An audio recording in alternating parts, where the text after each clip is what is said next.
Episode 15. This is Fred Talks, a podcast of ideas worth sharing.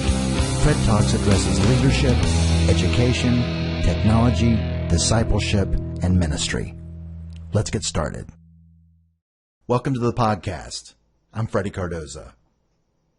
Well, we've been talking about the idea of influence, and this is session 3 of a 3-part series on influence. Session 1 was dealing with the idea of what is influence. Session 2 was dealing with the idea of what is social media. And now Session 3 will be dealing with the idea of how to use influence using social media. And of course, there's so much more that could be said about it. In fact, I'm sure that I'll do many more kinds of podcasts about things like that. But for now, let's just address this issue, and we'll go from there later. So as we begin, let's talk about a little bit about the nature of social media and the classification of social media, and I will then try to provide a type of strategy that I personally use and give you an example of that. Now, last time I quoted from Wikipedia because Wikipedia is an example of social media, and it discusses the nature of social media.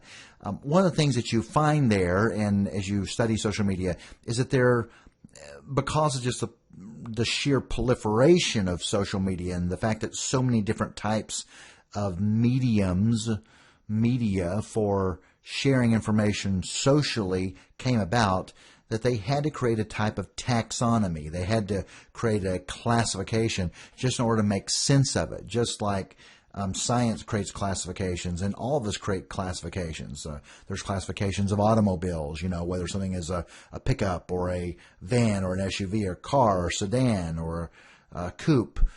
So different types of things are always classified in order to make sense and to give order. And that's no different than social media. And technology takes on many different forms. There are things like forums, discussion groups, in other words. There are blogs, sometimes called weblogs. There are social blogs of different types. Things like, Facebook is a social blog. Then there's a microblog, which is a very, very short type of blog, which are things like LinkedIn and Twitter, and like Feed, which is, I'm not sure how it's getting traction right now, but PHEED, which is a social media that had some promise at one point, but I'm not sure if it's really materialized like it could have. But the idea is you have things like those. You have wikis, you have social networks of different types, you have podcasts like this. There are image sharing websites like Flickr and Pinterest, which also shares images and other things like that, and Instagram, which shares pictures and video. And there's also social bookmarking types of classifications. Social bookmarking is where we share bookmarks of ours, that is, places on the web that we bookmark and share them because they are important sites. And it's a way that we curate information to show other people what really good information is. And so there are all different types of technologies that use these types of social media. When we use VoIP, voice over IP, where you are talking to people, well, social media can be used to do that kind of video conferencing, and so on and so forth. It goes really on and on and on and on. But all that to say that there are different types of classifications and different people that research the nature of media. They try to understand what this type of media can do, what's the purpose of the media, and what its resources are. And from that, they develop these categories. Now, having said that, it's important to just say, as we think about how to expand our influence through social media, I've been saying that a key part of that is understanding what social media is and what it can do. Now, I want to quote here the great Ken Blanchard, one of the great business thinkers in the last century, probably one of the great 3 or 4 business thinkers this past century and this century. He said that the key to successful leadership is influence and not authority. And what Blanchard was saying is that authority is more influential because of its position, it's positional, and it's external. It's something that is outside, imposed on other people from the outside. It is a force. In other words, it is compulsory. It is compelled. It comes from the outside and forces its way inside. So authority is something that exists outside of us and then is then imposed, whereas he says that influence is more important than authority in leadership. I would describe that as saying that to lead, someone has to follow.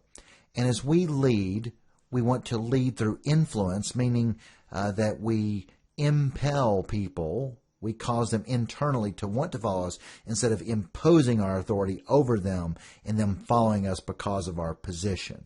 In other words, true leadership, people follow more loyally when it's not only compelled by authority, but it's through our personal influence. And what is influence? Influence is what we have gained through our relationship with them. So influence is personal, influence is relational, and it too is a force, but it's, again, I've said impelled. It comes from within, inside a person, and it goes from inside then to outward. And that's what Ken Blanchard means. And so when we think about that great quote, the key to successful leadership is influence, not authority, then we begin to see the importance of social media. Now, Allen Ginsberg said that whoever controls the media controls the culture. So the thing is that if we can use media and use our influence, both as Ginsberg and Blanchard said, then we can then create a great, great impact. For this reason, what we want to do, I've said in a previous podcast that I did, that some people abuse media, misuse it. Other people use media, and then other people exploit media. And my challenge to those who really want to be influential is to learn to properly exploit media, not to be exploited by media, friends, okay, but to exploit it. In other words, use it to the greatest possible ability in order to communicate your message or your cause. And if you do, then, and if you will, then you will convert your audience to true believers in whatever it is that you're sharing. In the case of those with products, whatever you're selling. So we are sharing or selling something. And when we do this, we develop brand loyalty. People follow us. People believe in what we're saying. They believe in what we're sharing. In some cases, they believe what we're selling. And they become loyal to us and to it. And then they become evangelists for that cause, that idea, that issue, that product as well. And that then becomes the power of word of mouth. And we communicate to other people what we think about something. And implicitly using the influence that we have with others, we cause them to change their thinking, or at least to consider changing their thinking or their attitudes or their values or their behaviors. So the idea is, if you think about the nature of social media, and the more you understand the nature of social media, the more you understand how you can influence people, that through your influence, through your relationship with other people, and through your credibility with other people, and through the quality of your content or curation with other people, they then look at you as having some degree of influence, and your influence then gives you a type of what we'll call good authority. And then as you have influence, you then communicate your message, and then others, because of your credibility and your character, they then are willing to follow. Well, let me give then briefly 8 different steps that I have used and are using and beginning to use more fully for social media impact. Let's get started. If you're getting started or trying to enhance your own outreach, your own influence with social media, my challenge to you would first be, step 1, to identify existing and emerging social media tools. Now, by that, what I mean is there's existing tools, things that already are out there, and then there are emerging tools. Emerging means that they are being created, they are coming to the fore. Now, the thing about that is that on one hand, you need to spend a lot of your time with existing social media tools. I would say, probably 80% of your time, 75% of your time, and then maybe 20 to 25% of your time with emerging social media tools. Some people got in late on a certain social media. They weren't aware, they weren't alert, they didn't respond quickly, or they misjudged what it was. I've misjudged certain social media before. But the thing is that they see it or aren't aware. Maybe they're aware of it, maybe they aren't. But the idea is that you would identify the emerging ones as well. The idea is if there's an existing social media that is massive and enormous, then that's a place where people is, and that's a place where we can expand our influence. The more relationships we have with people, the more connections we have with people, the more quickly our influence can grow among them, and then we expand our influence in second and third and fourth rings of influence to other people through degrees of separation and influence. That is, we have a friend of a friend, we have friends of friends of friends, and at some point that begins to break down, usually about the fourth level. But the idea is that we have influence of people, then the people with whom we have influence, they have influence, and so then our network grows, and that's the nature of networking. Well, the thing is that as we identify existing social media, we get on those and we enhance our work on those and our outreach, and then we also look for emerging ones. The reason that's important is because some time back, Pinterest was newer. And Pinterest, a lot of people was like, hey, is this going to happen? Is it going to work? I said, look, Pinterest has wings, man. It has legs. It's going to happen. And it became a really significant thing. It was the fastest growing social media in the history of social media. So it had a tremendous impact. Now, at this time, which is 2014, late 2014, Pinterest has an especially large category of female users. But the thing is that it's growing in male users. So the thing is there's different emerging tools. We need to keep our eye on them. Some of them don't materialize. Some go bust. Some are important. The second step after identifying existing and emerging social media tools, I would say establish the purpose of these media tools and their relevance to your message or your idea or your product. In other words, what is this social media all about? What is the purpose of it? How is it used? Now, you can explore creative ways to use certain things, but certain social media tools are not as good as others about certain types of things. For example, some media are based on images, and so if your thing is audio or video, then still images may not be the thing. Or if you do audio, then certain types of things that don't support audio is not going to be your deal. So the thing is that you say, okay, what is this social media for? And just understanding the nature and the purpose of a certain social media is really an important key to being influential with it. If you don't truly understand it and what it's about, if you don't really get it, then it's hard to use it really effectively. So my thing is, instead of just getting feverish about it and just sort of getting online and going for it and wasting a lot of time, I would say, ask yourself, what is the purpose of this? And I've actually gone to the time and energy of literally writing things like that down and saying, okay, this social media does this. This is what it's for.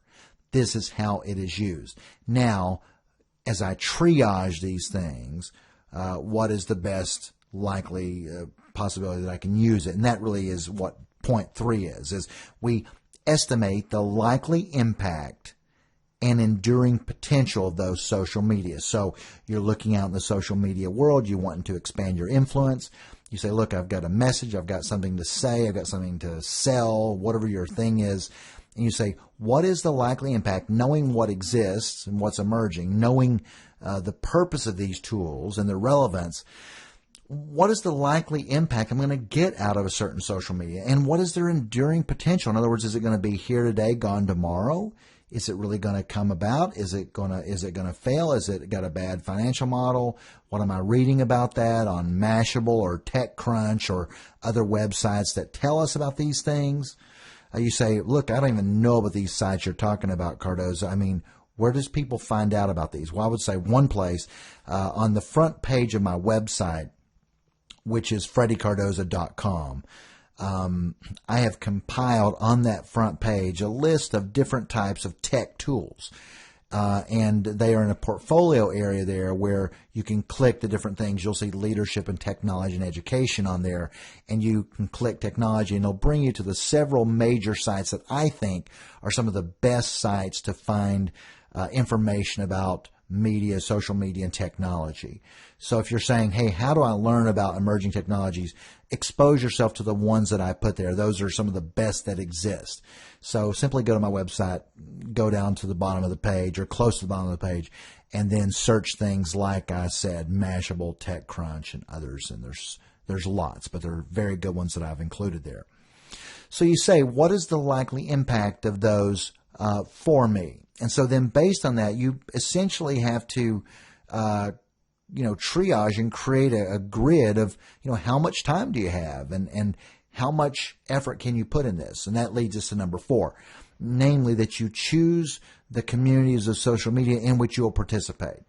Even in cyberspace, even though it takes us everywhere, the fact is we can't be everywhere at all times because we have limits. Even if we're virtual, we still have limits. So the question is what do I have time for? What communities can I really invest in? You can't invest in everything. Me, though, I try to identify the major and the best different types of those types of media. And so, for example, some social media is for books, for example. Goodreads is the leading social media tool for reading books. So Goodreads is something you want to be on if you're wanting to influence people in the nature of ideas and books. If you wanted to influence people in the nature of photography or something, you may use Flickr or 500px or other types of important tools like that. Photo Bucket, et cetera, et cetera. But the thing is that you'll need to choose what you can be a part of and what you can't. You don't want to be a part of so many communities that you crash and burn because you just can't keep up with it. And that leads me really to mention of something that many of you already know about, but it's called an aggregator, AGG, aggregator. And aggregators are social media tools that help you manage multiple different types of social media accounts. There's all kinds of them on the web. Some are free, some are paid, some are premium, meaning paid, some are freemium, and freemium means that they are free to a point and then they become premium by charging you money. So, but most of them have a lot of good resources. One I've used some is Hootsuite, HOOTSUITE, Hootsuite.com, and there's others, of course. But the idea is you need sometimes an aggregator to help you manage all the various ones as you start various conversations in different communities. Now, number 5 of 8 on how to build our social media impact is to use your influence to inform people about the social media that you've chosen and to inspire them to join into the discussion in the community. Now, you say, okay, now help me understand, Cardoza, what you mean exactly. Help me wrap my mind around that. Okay, so the idea is I would encourage you to go places. I have 2 places on my website where I've done something like this, and FreddyCardoza.com/social is one, and FreddyCardoza.com/digital is another. And so on that side, I've separated between social media and digital media. At any rate, the idea that I've done there is that social media is more for interaction and communication, conversation, whereas digital is a little more on the content side and not merely conversation kind of things. But anyway, the idea is what I've done, and I'm encouraging you to do here in point 5, is that you inform people about the social media. So people that come to my website, they say, okay, how would I connect with Freddie? How would I interact with him? Well, they would go to social and digital. And as they get to those websites, they say, okay, there's a listing here. What is going on? What I've done is I've wanted to inform people about the social media. So I've created a little tag under all the various social media that I'm present on, and I connect them to it, and I say, look, here is where you learn more about this social media. And it takes them to a link that explains all types of things about that social media and what it does. And I give a short description of it. Now, after I've explained it to them and they say, okay, now I get what it is. See, people are not going to follow you and get involved in something if they don't have an idea of what it is. So in order to disarm them, I explain this. And so then they read it and go, oh, okay, I get what it is. And then after you inform them, then you inspire them to join. And the idea is they're not just joining you. They're certainly not just following you, and they're not a fan after all. But they are joining with you into a type of community. And when we say joining you in a community, that essentially means that they're joining you in a discussion. It's a relationship. And so the stronger the relationship, the stronger the influence. Then number 6, as they do that, then you build your social community. You have a community already. In other words, the people you know on social media, the people you're already connected to. And so you find them and join them using this media. And what is a social community? Well, it's a smaller community within a larger community, people that are connected to you and to one another. And you then expand your social community. It's already a certain size, but then by the things that you share, your digital media and social media that you post, the content that you create or curate, the things that you say, as you communicate those things, then people hear you, you gain credibility, people share about that, they like it, they share it, people get that, and then they become influenced by you and they want to learn more because you have enriched them. And then that leads us really to number 7, that you build this relationship with people in your community by investing in them personally. In other words, you give yourself away and you engage them, these people. You build this relationship by engaging them with your values and your message and your ideals, or even your products, if you have them, as trust is built. So the thing is that as you're building trust, then you're engaging them as they hear more about your values and your message, your purpose, what you're all about, what you have to say. They say, hey, I like this person. And then that grows the relationship with you.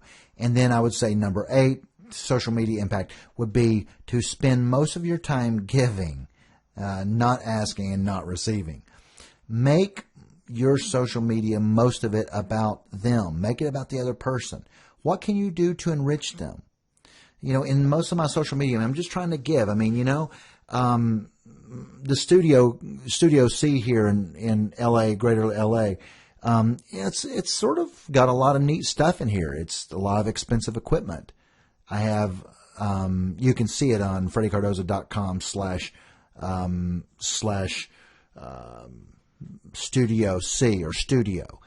But there's several pictures of my products and things like that in there. But the thing is, I have lighting, I have, you know, whiteboards and lights and special lights and effect lights and video photography lights, multiple microphones, different sizes of monitors. I mean, you name it here. It's an amazing, cool setup. But the thing is that it took money to do this. And my thing is I'm trying to contribute to people and trying to contribute to you. I want to help and encourage you and strengthen you and encourage you. And but that's how I build influence, by giving myself away and sometimes giving resources away and giving content away. And this costs things because, you know, in addition to buying these things, you got to buy online space and you got to do all these things, and it takes time. But that is the cost of having influence. And again, we can either consume or we can contribute. And so I'm trying to give.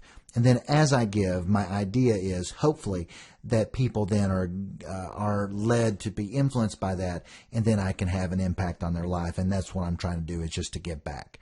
So those are the 8 major keys to social media impact. And I would just encourage you as you have an opportunity to go down that kind of list and begin to say, okay, how can I drive my social media philosophy better and stronger and expand it so that I can expand my influence?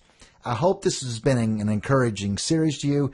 This is the series on influence, a 3-part series wrapping up right now as we talked about influence and social media, and now the impact of influence through social media. I hope you've enjoyed it, and as I always say, if you like it, share it. Thanks so much. Fred Talks is a podcast produced at Studio C in Greater Los Angeles by Dr. Freddy Cardoza. Freddy is a professor, author, and leader who creates and curates dynamic content designed to equip leaders for impact and influence. For content or making contact with Freddy, visit him on the web. His website on leadership, education, and technology can be found at freddycardoza.com. His website on Christian ministry and discipleship is located at www.digitaldiscipler.com. Find this and other podcasts on the Apple iTunes Store or using any podcasting app.